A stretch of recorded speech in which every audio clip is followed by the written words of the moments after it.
Well, good evening, everyone. I just can't help but laugh, but man, is it really hilarious? That's what I'm trying to decide at the same time. What a day we're having. Yesterday, the president has decided to fully release former president of Honduras, Juan Orlando Hernandez, from prison in West Virginia. He'd served less than a year of his 45-year sentence for trafficking narcotics to the United States through his military in Honduras. 400 tons of cocaine he trafficked as he was president from 2014 to 2022. A U.S. court found him guilty of this, and he was extradited here and charged with bringing cocaine into our country. Now, what I find very, very interesting is this is the same reason we say we're going after Maduro, yet we had tons of proof that the ex-president of Honduras had committed these crimes and delivered through his military all these drugs to our nation's soil. That they facilitated it. They made it happen. 400 tons of cocaine. Yet we have not done anything to go in, board these vessels that are tiny vessels that can't deliver anything, even my milk from Venezuela, let alone tons of coke. Those outboard motors won't make it from Venezuela to Florida to Texas, anywhere in the Gulf Coast. Impossible. But we're taking that lie and going to start a war. We've already had SEALs and Marine Recon in country since August. So we're finding out now. And yet, we're going to let this go. We're going to let this drug trafficker, who was supposed to do 45 years in that prison in West Virginia, we're going to let this person go. Because why? Because Roger Stone hand-delivered a letter from Hernandez to Trump. Hernandez gave this letter to Roger Stone, and Roger Stone personally delivered it to Trump. Now, if you don't remember who Roger Stone is the guy who has a full picture of Nixon tattooed on his backside. Literally, it's no joke. He also in the 80s started a lobbying firm to lobby presidents, Congress. And who were some of their clients? Well, some of their clients were President Ferdinand Marcos, the dictator of the Philippines.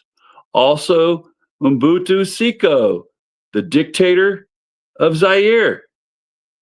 This guy, Roger Stone, made millions of dollars on this lobbying firm that lobbied for dictators, for crooks. And what does he do? He goes and now helped out a convicted drug trafficker get pardoned by the president. The letter that was delivered to Sleepy Don said, "Oh, Mr. Donald, I've been mistreated by the Biden administration like you were." So what does Sleepy Don do? He believes a drug trafficker, even though the Department of Justice spent years culling evidence, proving beyond a shadow of a doubt that this guy used the Honduran military to send drugs our way. And yet right now, we're preparing to go to war with the president of Venezuela because we want their oil so bad. We'll give these lies that are even more bald-faced than the yellow cake uranium lies that were used to take us into Iraq when we took our eyes off of the ball after we were attacked in 2001 instead of staying in the country to capture the person who did the heinous crap to us in 2001. We took our eye off the ball and went into Iraq over the lies of the yellow cake uranium. Now, it's even more bald-faced.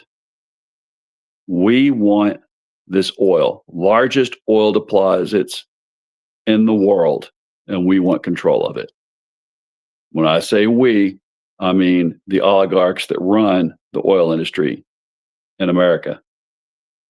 So, is this going to fly? You know, we just watched Sleepy Don today.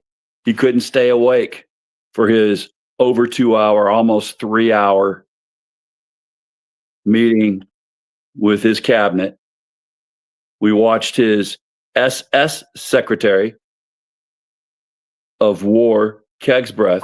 Yeah, I said SS because on his name placard there at the meeting, they couldn't even spell secretary correct. They put SS Secretary of War.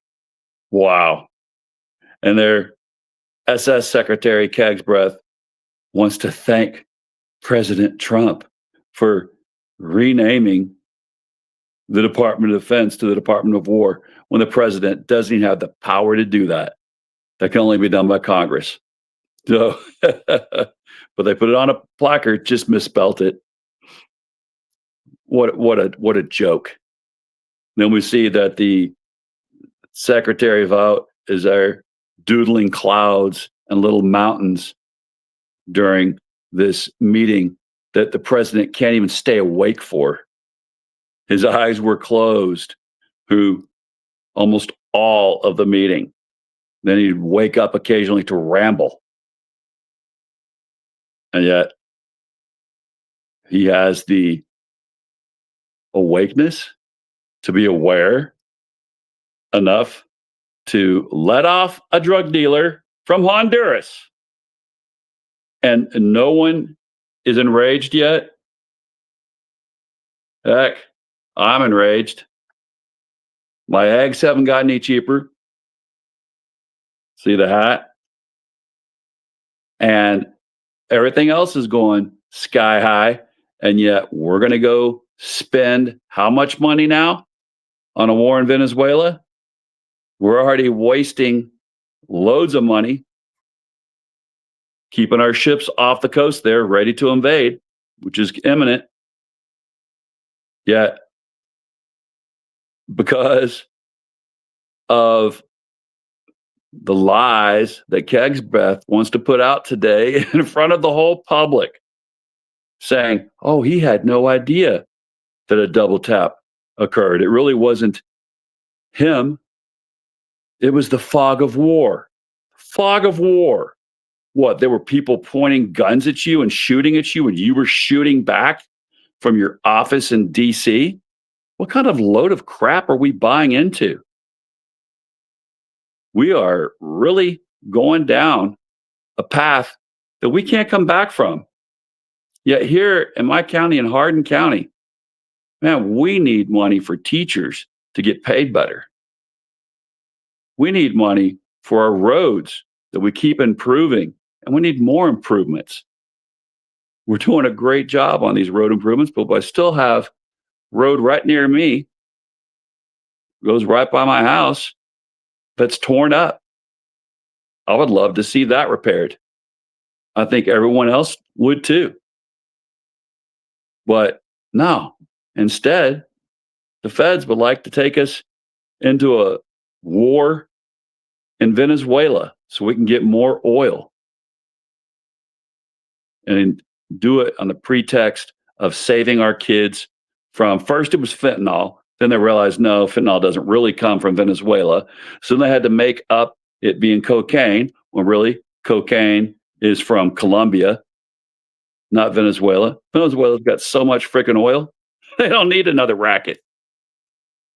They're making loads off of their oil, largest oil reserve in the world, and we want it. Is Maduro a good guy?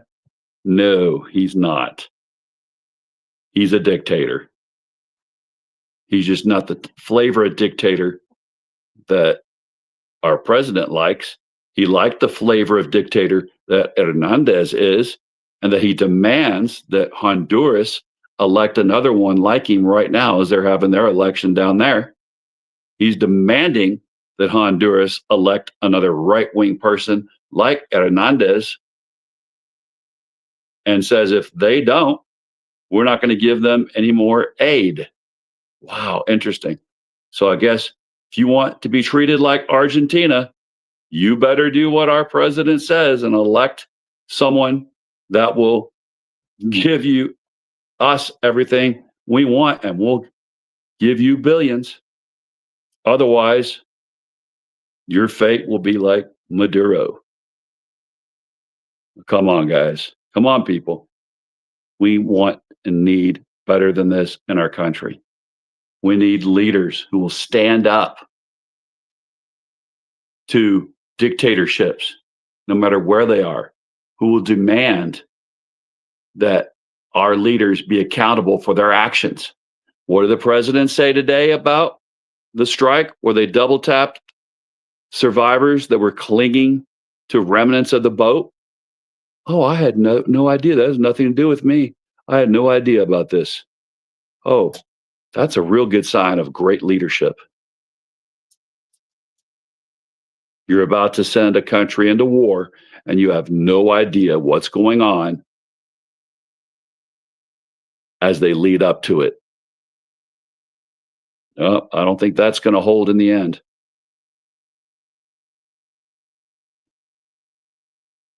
Well, let's see.